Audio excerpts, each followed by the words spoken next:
오늘은 자기 수준이 아닌 자기 신분을 의지하라, 자기 수준이 아닌 자기 신분을 의지하라 라는 제목으로 하나님 말씀 증거하도록 하겠습니다. 사무엘상 29장 30장은 다윗의 광야 생활을 마무리하는 시간입니다. 잊지 마십시오. 광야 생활이 힘들고 어려운 것이지만 언제까지나 지속되는 광야 생활은 없다라는 것입니다.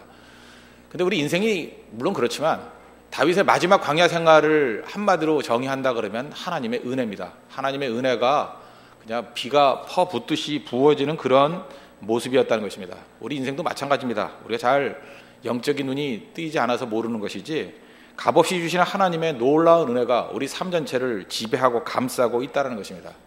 다윗의 인생을 하나님의 은혜가 이끌었던 것과 마찬가지로 우리 인생도 하나님의 은혜로 이끄신다는 걸 잊지 말고 하나님의 은혜를 참여하고 하나님의 은혜만을 붙들 수 있는 우리 믿음의 신실한 종 되기를 바랍니다.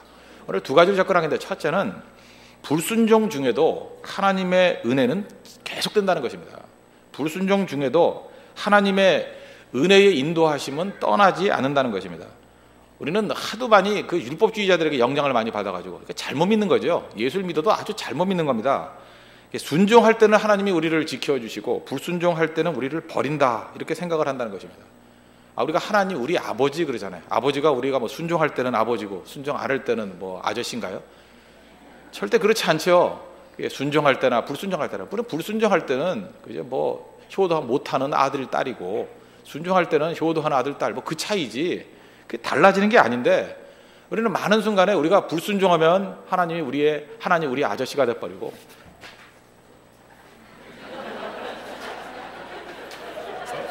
별일이 다 있네요. 예. 원고가 떨어질 때도 다 있네. 예. 불순종할 때는 뭐 아저씨가 돼버리고 순종할 때는 우리의 아버지가 된다, 뭐 이렇게 착각을 할 때가 많이 있다는 것입니다. 절대 그렇지 않다라는 것입니다. 오늘 본문을 보니까 그 불순종했던 모습이 블레셋으로 내려간 거 아닙니까? 블레셋으로 내려간 건 분명히 하나님의 말씀대로 순종한 게 아니었다는 것입니다. 그런데 우리가 성경 27장을 보니까 이스라엘과 싸우는 것을 이리저리 피하죠. 피해가지고 이방인과 싸워서 전리품을 얻어가지고 아기스에게 줍니다. 그러면서 마치 이스라엘과 싸운 양 이렇게 위장하면서 애매모호한 인생을 살아갔다는 것입니다. 근데 이제는 피할 수 없는 상황이 됐습니다. 28장 1절을 보시면, 이게 29장과 연결됩니다. 28장 1절. 그때 블레셋 사람들이 이스라엘과 싸우려고 군대를 모집한지라 아기스가 다윗에게 이르되 너는 밝히 알라, 너와 네 사람들이 나와 함께 나가서 군대에 참가할 것이니라. 그러니까 이스라엘과 다윗이 전투하는 것이 이제 피할 수 없는 상황이 되어버렸습니다. 왜? 이전까지는 다윗이 혼자 나갔지만 이제는 아기스 왕과 같이 나가자. 그러니까 어떻게 할 길이 없었죠. 이제 그 다음에 이제 29장 1절로 연결이 됩니다. 아벡과 이스르엘의 양 진영이 대치를 합니다. 29장 1절 보십시오.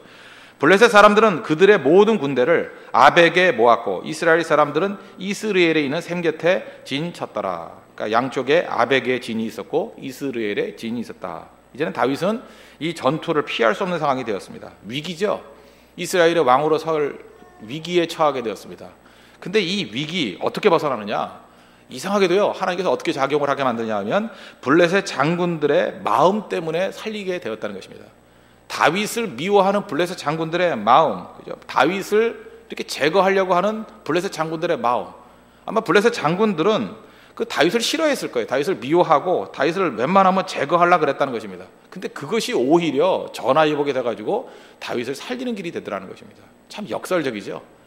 그래서 잊지 마십시오. 여러분들을 사랑하는 사람들만 여러분을 살려주는 게 아니라 오히려 여러분들을 미워하고 방해하는 사람들을 하나님께서 이용하셔가지고 하나님의 백성들을 온전한 길로 이끌 때도 많이 있다는 것입니다. 4절 보십시오. 29장 4절. 블레셋 사람의 방백들이 그에게 노한지라 블레셋 방백들이 그에게 이르되 이 사람을 돌려보내어 왕이 그에게 정하신 그 처소로 가게 하소서.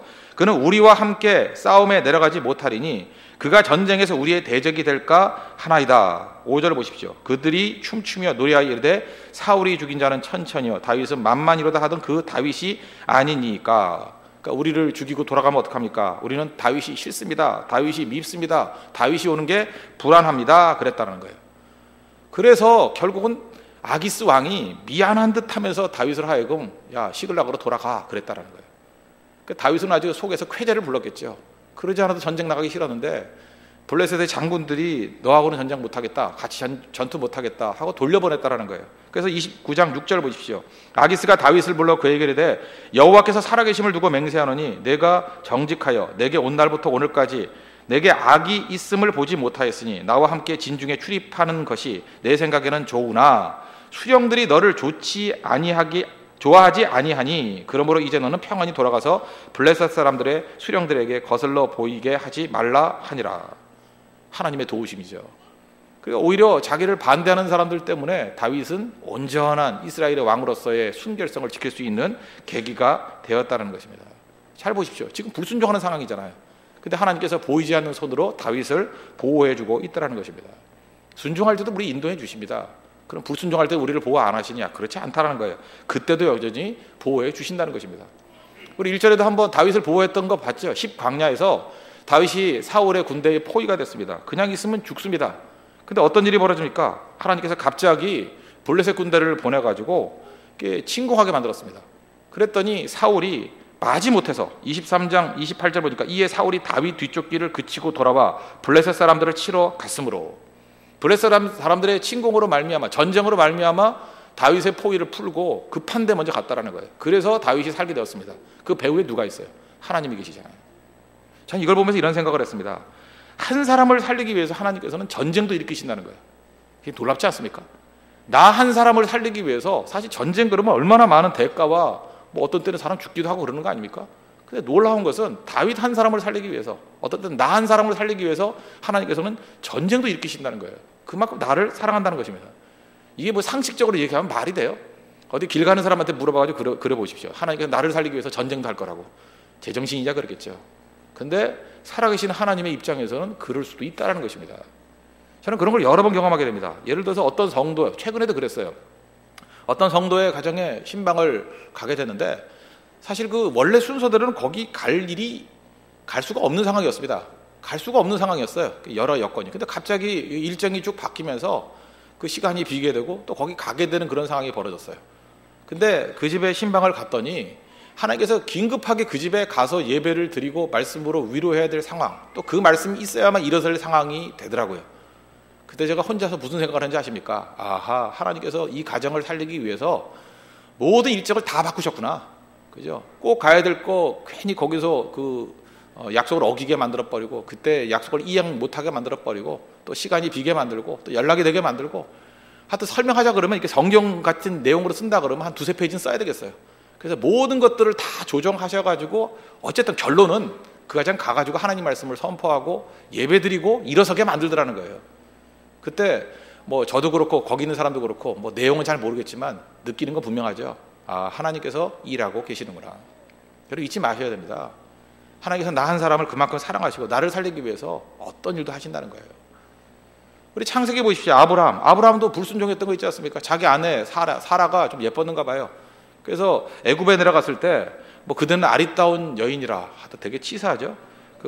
내 아내라 그러면 나는 죽이고 그대는 살리리니, 그러면서 창세기 12장 13절에 뭐라 그럽니까? 원컨대 그대는 나의 누이라 하라. 그러면 내가 그대로 말미암아 안전하고 내 목숨이 그대로 말미암아 보존되리라. 이게 남편이 할 얘기입니까? 이게 남자 맞아요? 이렇게 얘기를 해가지고 불순종했지요. 지금 어떤 위기에 처하게 됩니까? 믿음의 조상 아브라함의 그 믿음의 어머니가 사라지게 될 위기에 처하게 되죠. 이건 뭐 하나님의 거대한 그 약속의 위기 아닙니까? 그때 하나님이 놔두시나요? 아니죠. 창세기 12장 10절에 보니까 하나님이 직접적으로 개입하십니다. 여호와께서 아브라함의 아내 사레의 일로, 사레 때문이에요. 그 한 사람 때문에 바로와 그 집에 큰 재앙을 내리신지라. 이거 뭐 기도한 것도 아니에요. 아브라함이 기도했어요. 뭐 재앙 내려달라고. 아니에요. 아브라함은 치사하게 누이야 그랬다는 거예요. 그리고 두 손 놓고 있었습니다. 불순종할 때잖아요. 그렇지만 하나님께서 일하시면서 아브라함과 그의 가정을 지켜주시더라는 것입니다. 그래서 시편 121편을 보니까 5절에 여호와는 너를 지키시는 이시라. 여호와께서 내 오른쪽에서 내 그늘이 되시나니. 성도님 믿습니까? 하나님께서 우리를 지켜주십니다. 순종할 때뿐만 아니라 불순종할 때도 우리를 지켜주십니다. 그리고 우리의 오른편에서 그늘이 되어주신다. 그림자같이 우리를 지켜주신다라는 것입니다. 그래서 이스라엘 백성들은 항상 이런 고백을 했어요. 신명기 32장 11절 보니까 독수리가 그 새끼 키우듯이 하나님께서 우리를 보호해줬다고.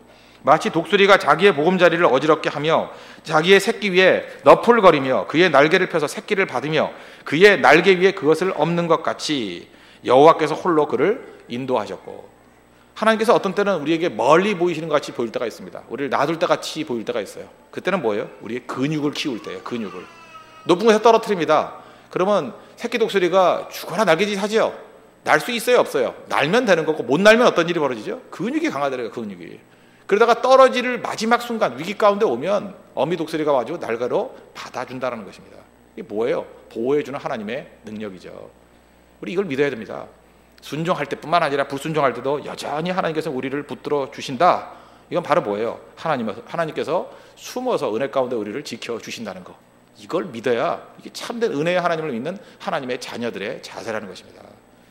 순종뿐만 아니라 불순종 중에도 우리를 지키시는 하나님을 찬미하는 믿음의 종 되기를 바랍니다.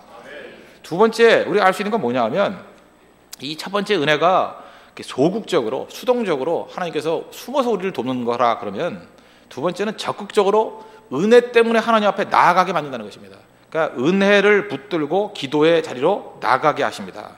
그러니까 은혜로 숨은 도움을 주십니다. 근데 또 동시에 적극적으로 우리가 행동하게 만든다는 거예요. 은혜로 담대하게 기도의 자리로 나가게 만드시는 것, 그것도 은혜라는 거예요.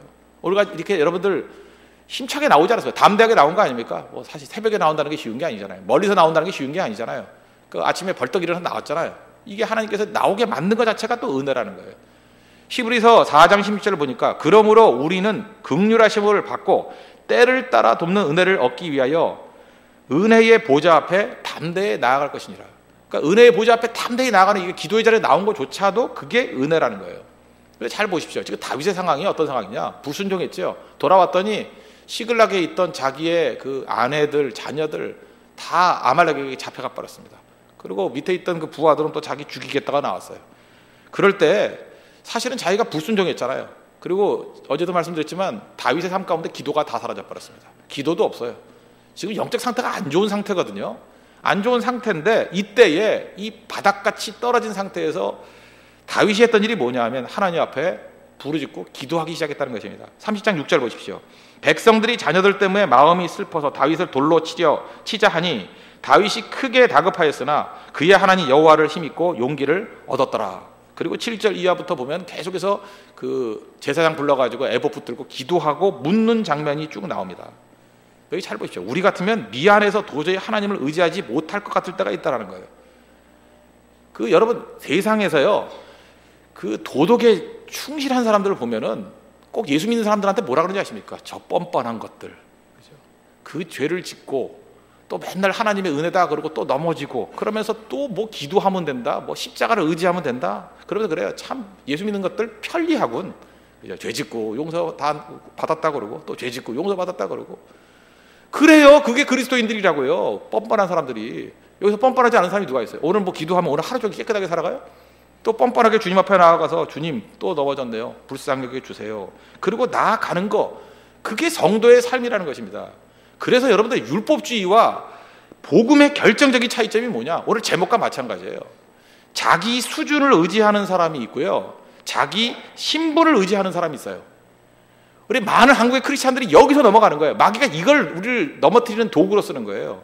우리는 많은 순간에 자기 수준을 의지해서 하나님 앞에 나가는 걸 믿음이라고 생각해요. 이게 율법주의입니다. 이게 잘못된 거예요. 악한 거예요. 자기 수준을 의지해서 나가면 여기서 내가 하나님 앞에 맞는 수준이라고 생각하는 사람이 누가 있어요? 누가 수준에 맞아요? 목사가 맞아요? 성도가 맞아요? 누가 자기 수준이 하나님 앞에 맞는 사람이 있어요? 그래서 하나님 이렇게 말하는 사람이 있어요. 내 수준이 좀 높아가면 하나님 앞에 나가겠습니다. 말도 안 되는 소리죠. 내 수준이 높아져가 하나님 앞에 나아간다는 게 뭐예요? 내 의의를 들고 나간다는 거 아니에요? 자기 의의를 들고 나간다는 거 아니에요? 성경에서 말하는 제일 악한 자의 모습 아닙니까? 그럼에도 불구하고 우리는 알게 모르게 자기 수준을 의지해서 하나님 앞에 나아가는 것이 믿음이라고 착각 속에 빠져 있다는 거예요. 우리 자기 수준은 아닙니다. 우리가 믿고 의지하는 건 뭐예요? 자기 신분이에요. 신분. 내 신분이 뭐예요? 하나님의 자녀라는 신분 의지해서 나아가는 거라고요. 그래서 로마서 8장 15절 보니까 너희는 다시 무서워하는 종의 영을 받지 아니하고 양자의 영을 받았으니 우리가 아빠 아버지라고 부르짖느니라. 양자의 영이 뭡니까? 자녀의 영이라는 거예요. 내가 자녀라는 거예요.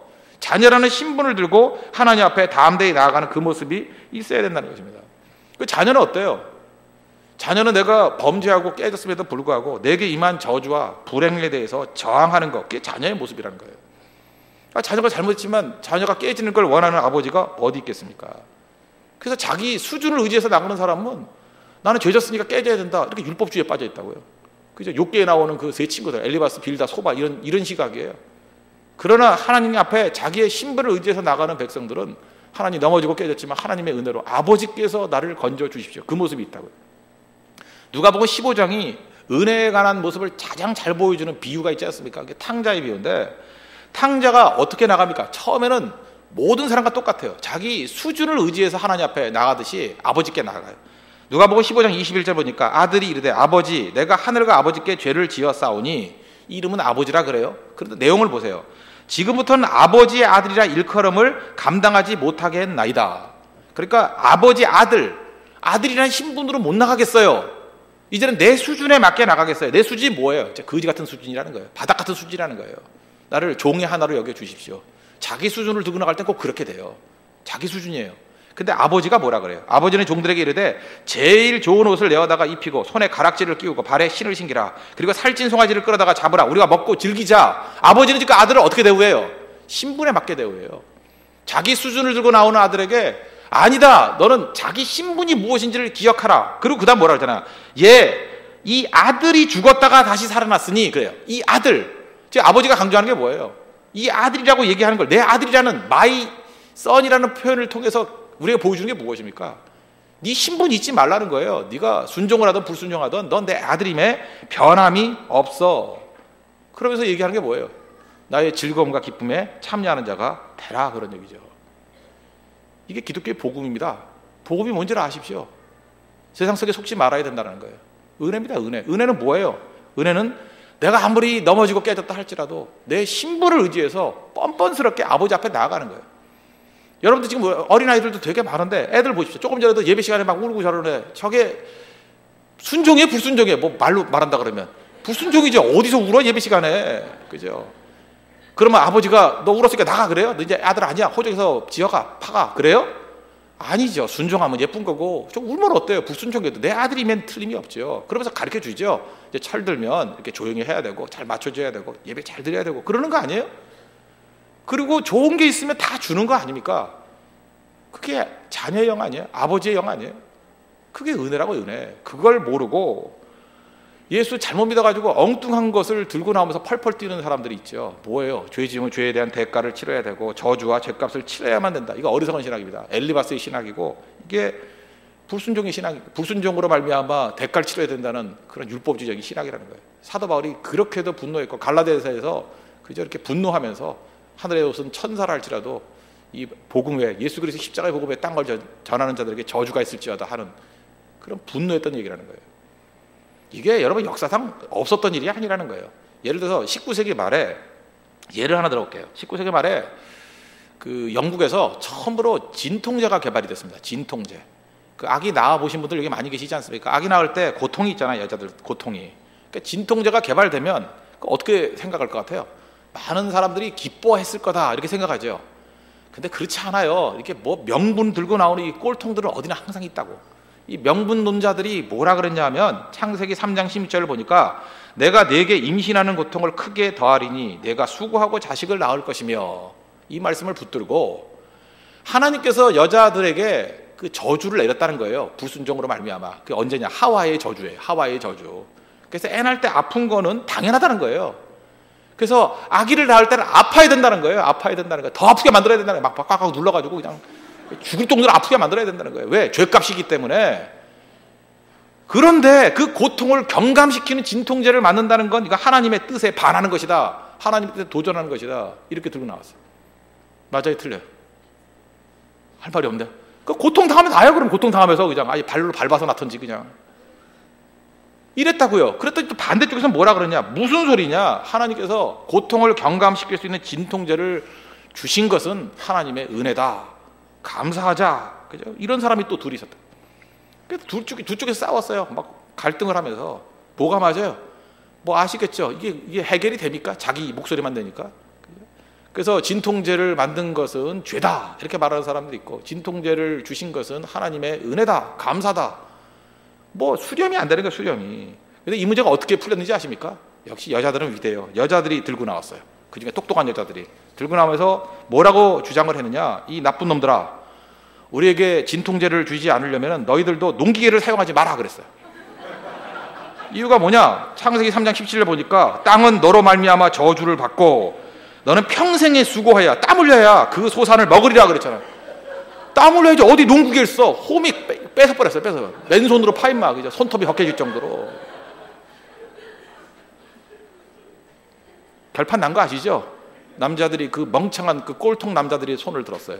그래 니네 진통제 먹어. 우리도 농기계 쓸게. 그러고 갔다라는 거예요. 무슨 얘기인지 아시겠죠? 이런 일들이 실제로는 비일비재하다는 것입니다. 말도 안 되는 얘기예요. 말도 안 되는. 자기한테 해당되는 얘기들에서는 은혜를 구하면서 다른 사람들은 정죄하려고 하는 세력들이 너무나도 많이 있다는 것입니다. 우리 스스로에게도 물어보세요. 하나님 우리의 모습이 그런 모습이 아니었는지. 그죠? 우리가 이런 함정에 빠져가지고 저주와 정죄에 빠져 있을 때가 많이 있다는 것입니다. 로마서 8장 1절을 보니까 그러므로 이제 그리스도 예수 안에 있는 자에게는 결코 정죄함이 없나니 이는 그리스도 예수 안에 있는 생명의 성령의 법이 죄와 사망의 법에서 너를 해방하였습니다. 우리 많은 성도들 지금도 그래요. 뭐 어렸을 때 우리 뭐 가게에 흐르는 저주가 있다라니 뭐 이런 걸로 눌려 있고요. 내가 너무 많은 죄를 져가지고 하나님 앞에 나아갈 수 없다라니. 그러니까 하나님 앞에 나아가는 거죠. 나는 뭐 기도할 자격도 없어요. 그러고 잠깐만 뭐 할 자격이 없대. 자격이. 여러분 잊지 마십시오. 나의 수준을 들고 나가게 만드는 건 그 뿌리에 마귀의 유혹이 있다는 것입니다. 마귀의 괴계예요. 그거는 누가 자기 수준 의지해서 나가래요. 성경에 그런 얘기가 있어요. 내 수준 의지해서 나가서 하나님 앞에 설 사람이 누가 있습니까? 우리는 나로 하여금 허물과 죄로 죽었던 나로 하여금 예수 그리스도의 보혈로 피로 말미암아 우리를 건져주시고 하나님의 자녀로 만드셨죠. 이제는 자녀의 신분 들고 나가야 된다는 거예요. 자기의 신분 들고 나가야 된다는 거예요. 그게 복음입니다. 그게 은혜입니다. 오늘도 자기의 신분, 하나님의 자녀라는 신분을 들고 담대히 하나님 앞에 나가서 하나님의 풍성한 은혜를 누릴 수 있는 우리 믿음의 신실한 용 되기를 축원합니다. 기도하겠습니다. 다 같이 하나님 앞에 간구하도록 하겠습니다. 이 말씀을 의지해서 불순종 중에도 은혜 부어주시는 하나님을 찬미하고 우리 그 저주의 신학에서 벗어나야 됩니다. 그리고 하나님 은혜로 담대히 기도의 자리에 나가서 저주와 불행을 십자가 은혜로 물리쳐버리고 하나님의 풍성한 은혜를 누리고 승리하고 일어설 수 있는 거룩한 새벽이 되게 해달라고 다 같이 간구하는 시간 갖도록 하겠습니다.